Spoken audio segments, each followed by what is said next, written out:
the improbable impostor, Tom Castro. I gave him that name because it was by that name he was known in 1850, or thereabouts, on the streets and in the houses of Talcahuano, Santiago de Chile, and Valparaiso, and it seems only fair that he take it again, now that he has returned to those lands, even if only as a ghost, or a Saturday night amusement. Note: I have chosen this metaphor in order to remind the reader that these vile biographies appeared in the Saturday supplement of an evening newspaper. The birth register in Wapping calls him Arthur Orton and gives the date of his birth as June 7, 1834. We know that he was the son of a butcher, that his childhood was spent in the grey meanness of the London slums, and that he hearkened to the call of the sea. That story is not an uncommon one. Running away to sea was the traditional English way to break with parental authority, the heroic ritual of initiation. Geography recommended such a course, as did the scriptures themselves.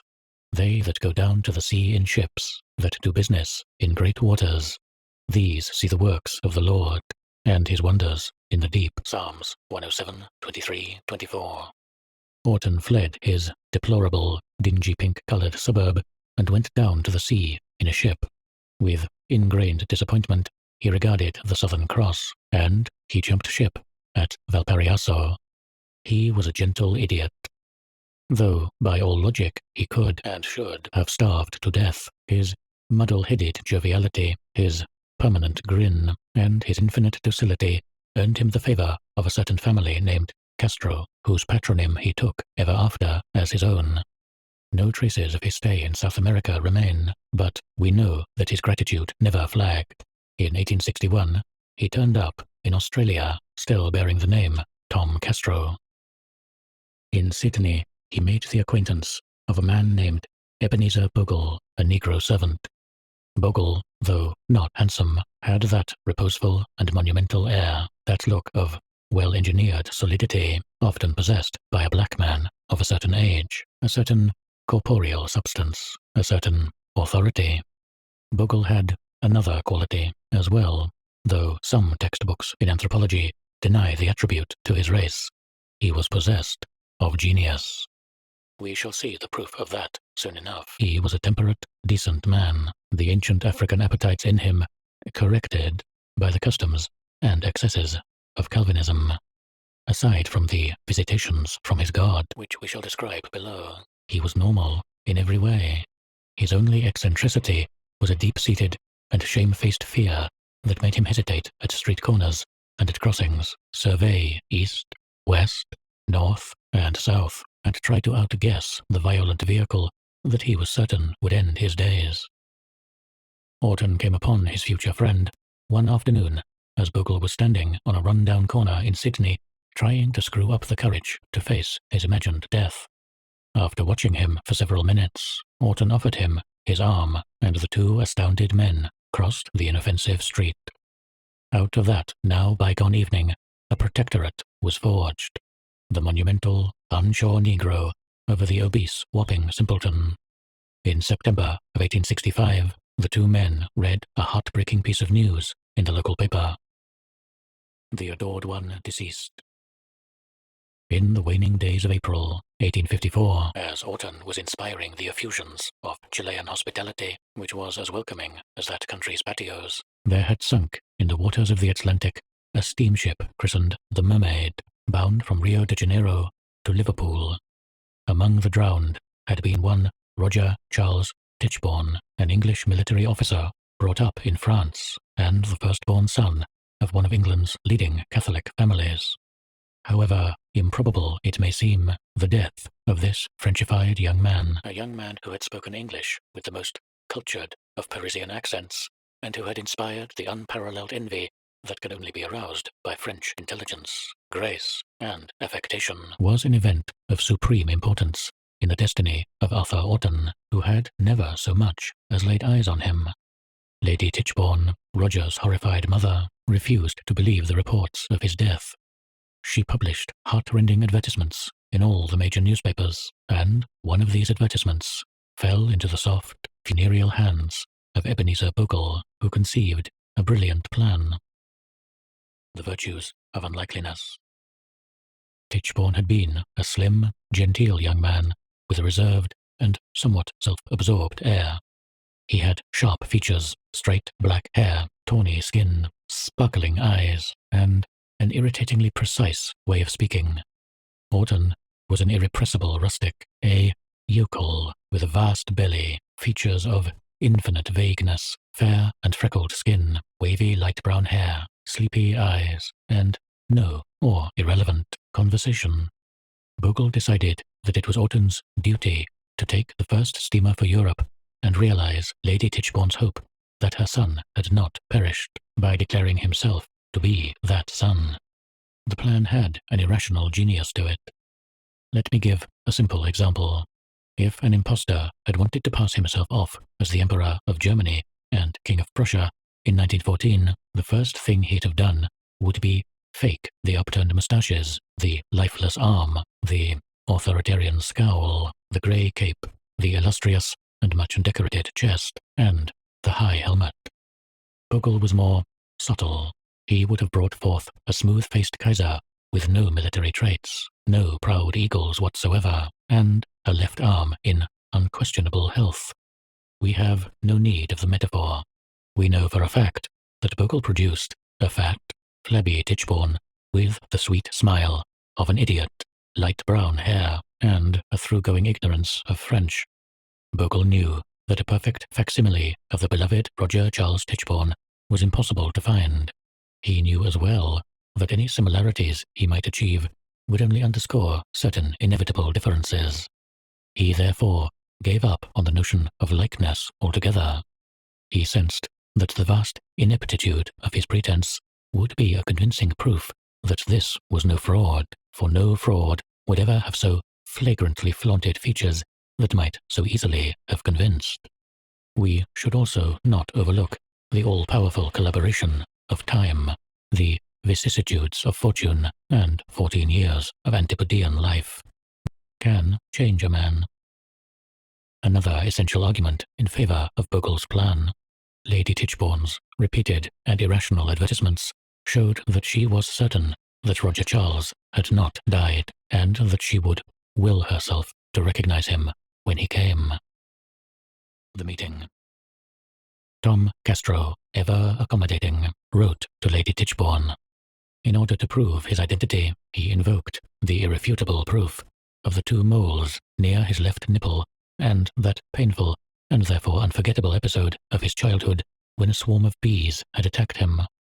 The letter was brief, and in the image of Bogle and Tom Castro, free of any scruples as to the way words ought to be spelled. In her majestic solitude, in her Hôtel Particulier in Paris, Lady Tichborne read and reread the letter through happy tears, and in a few days she had recaptured the recollections her son had invoked. On January 16th, 1867, Roger Charles Tichborne called upon his mother. His respectful servant, Ebenezer Bogle, preceded him. It was a winter day of bright sunshine. Lady Tichborne's tired eyes were veiled with tears. The black man threw the windows open. The light served as a mask. The mother recognized the prodigal and opened her arms to him. Now that she had him in the flesh, she might do without his diary and the letters he had written her from Brazil, the treasured reflections of the sun which had fed her loneliness through those 14 melancholy years. She returned them to him proudly. Not one was missing. Bogle smiled discreetly. Now he could research the gentle ghost of Roger Charles. Ad Majorem Dei Gloriam. That joyous recognition, which seems to obey the tradition of classical tragedy, should be the crown of this story, leaving happiness assured, or at least more than possible, for the 3 persons of the tale, the true mother, the apocryphal and obliging son, and the conspirator, repaid for the providential apotheosis of his industry. But fate, for such is the name that we give the infinite and unceasing operation of thousands of intertwined causes, would not have it. Lady Tichborne died in 1870, and the family brought charges against Arthur Orton for impersonation and usurpation of their dead kinsman's estate, as they themselves were afflicted with neither tears nor loneliness, though the same cannot be said of greed. They had never believed in the obese and almost illiterate lost son who had so inopportunely reappeared from Australia. Orton's claim was supported by the innumerable creditors who had decided that he was Tichborne. They wanted their bills paid. He also drew upon the friendship of the old family solicitor, Edward Hopkins, and that of an antiquary named Francis J. Bygent. But this, though much, was not enough. Bogle believed that if they were to win this round, a groundswell of public support was wanted. He called for his top hat and his black umbrella, and he went out for a walk through the decorous streets of London in search of inspiration. It was just evening. Bogle wandered about until a honey-coloured moon was mirrored in the rectangular waters of the public fountains. And then he was visited by his god. Bogle whistled for a cab and had himself driven to the flat of the antiquary Bygent. Bygent sent a long letter to the Times denouncing this Tichborne claimant as a brazen hoax. The letter was signed by Father Gudron of the Society of Jesus. Other, equally papist, denunciations followed. The effect was immediate. The right sort of person could not fail to see that Sir Roger Charles Tichborne was the target of a despicable Jesuit plot. The coach. The trial lasted 190 days. Some 100 witnesses swore that the accused was Roger Charles Tichborne, among them 4 comrades-at-arms from the 6th Dragoons. Orton's supporters steadfastly maintained that he was no impostor. Had he been, they pointed out, he would surely have attempted to copy the juvenile portraits of his model. And besides, Lady Tichborne had recognized and accepted him. Clearly, in such matters, a mother does not err. All was going well, then, more or less, until an old sweetheart of Orton's was called to testify. Not a muscle of Bogle's face twitched at that perfidious maneuver by the family. He called for his black umbrella and his top hat, and he went out into the decorous streets of London to seek a third inspiration. We shall never know whether he found it. Shortly after he came to Primrose Hill, he was struck by that terrible vehicle that had been pursuing him through all these years. Bogle saw it coming and managed to cry out, but he could not manage to save himself. He was thrown violently against the paving stones. The hack's dizzying hooves cracked his skull open. The Spectre.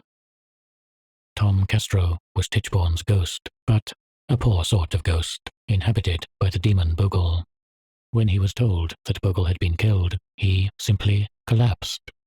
He continued to tell his lies, but with very little enthusiasm and a great deal of self-contradiction. It was easy to foresee the end.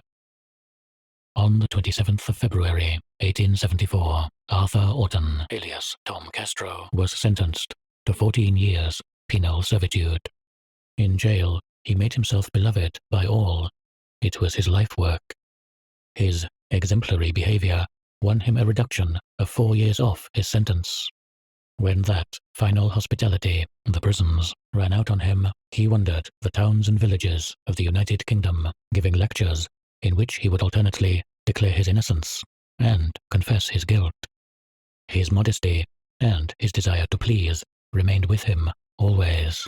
Many nights he would begin by defending himself, and wind up admitting all, depending upon the inclinations of his audience. On the 2nd of April, 1898, he died.